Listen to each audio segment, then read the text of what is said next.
Hello, guys. Magre-real talk lang tayo about doon kay... Makisawsaw na ba tayo kay Diwata? Na ang sabi daw ay si Diwata ay palaos na at tapos wala na daw kumakain sa kanyang parisan.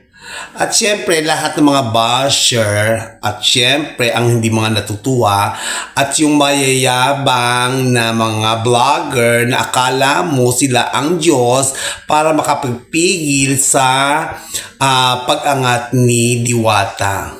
Ang masasabi ko lang guys, pag-inggit, piket. Kaya, Diyos ko, kung makikita nyo lang ang mga basher ni Diwata, nakakakilabot ang mga sinasabi. Ang kakapal ang muka.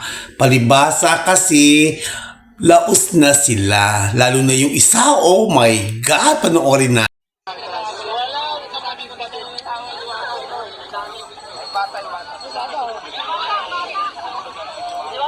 Magpalita ka na lang sa bataan. Hi mga fake friends, hello sa mga fake friends natin. Thank you! Mga peke!